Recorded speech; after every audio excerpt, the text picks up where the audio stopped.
नमस्ते दोस्तों, आपका स्वागत है हमारे चैनल डेरिंग नैरेटिव्स पर।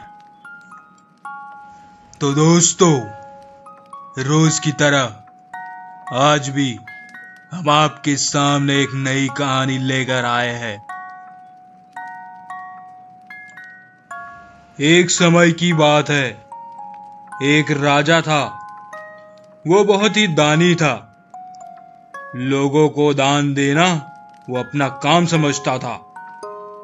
राजा से दान लेने के लिए बहुत भिखारी आते थे। उनमें से दो भिखारी ऐसे थे जो राजा के पास हर रोज दान लेने के लिए आते थे। उनमें से एक युवा था जिसका नाम राजू था, और दूसरा भिखारी वो थोड़ा बूढ़ा था और उसका नाम माखन था। वो दोनों रोज दान लेने के लिए राजा के पास आते थे। इसी के कारण राजा को उन दोनों का नाम याद हो चुका था। राजा जब भी दान देता था, युवा लड़का जिसका नाम राजू था वो दान लेके बोलता, राजा जी, आपका धन्यवाद, आप बहुत दयालु है।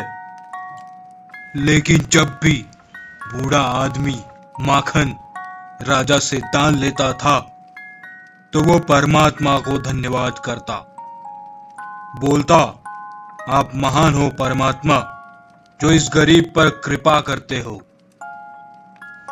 राजा सोचता, ये कभी मेरा शुक्रिया अदा क्यों नहीं करता। बहुत दिन निकल गए। अब राजा को गुस्सा आने लगा। राजा सोचता, दान मुझसे लेता और शुक्रिया परमात्मा का करता है।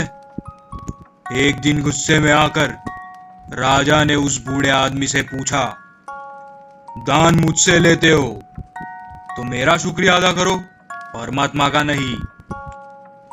तब बूढ़ा आदमी बोला, राजा जी, परमात्मा ही सबको देता है। अब राजा ने सोच लिया कि इसके मुख से अपना शुक्रिया करवा के ही रहूंगा। अब राजा रोज ऐसा करता जिससे इस युवा लड़के को ज्यादा धन मिले और उस बूढ़े आदमी को कम। लेकिन होता उसका उल्टा ही। एक दिन राजा ने उस युवा लड़के को एक तरबूज दिया और उस बूढ़े आदमी को कुछ पैसे। रामू सोचता रहा कि मैं इस तरबूज का क्या करूंगा। उसने वो तरबूज बेच दिया और पैसे लेकर घर चला गया। दूसरी तरफ वो बूढ़ा आदमी आया और उसने सोचा, चलो तरबूज लेके चलते हैं। उसको वही तरबूज मिला जो राजू बेच के गया था। बूढ़े आदमी ने तरबूज काटा तो उसके अंदर उसे खूब सारे सोने के सिक्के मिले, जिससे वो अमीर बन गया। अगले दिन राजा ने देखा कि सिर्फ राजू ही भीख मांगने के लिए आया है। राजा ने इसका कारण पूछा तो राजू ने बताया कि राजा जी, कल उसने एक तरबूज बाजार से लिया।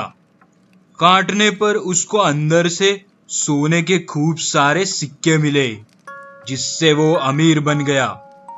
अब उसको भीख मांगने की जरूरत नहीं है। राजा सब कुछ समझ गया। अब राजा की समझ में भी आ गया कि देने वाला परमात्मा ही होता है। उन्होंने कोशिश की कि किसी तरह राजू अमीर बन जाए, परंतु हर बार उसका उल्टा ही हो जाता था। तो दोस्तों, हमें भी यही सीखने को मिलता है कि जो कुछ हमें मिलता है वो परमात्मा की ही कृपा से मिलता है।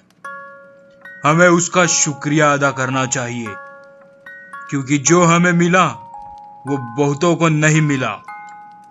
कहानी आपको कैसी लगी कमेंट्स में जरूर बताइए। और सब्सक्राइब कीजिए ऐसी ही इंटरेस्टिंग कहानियां सुनने के लिए। धन्यवाद।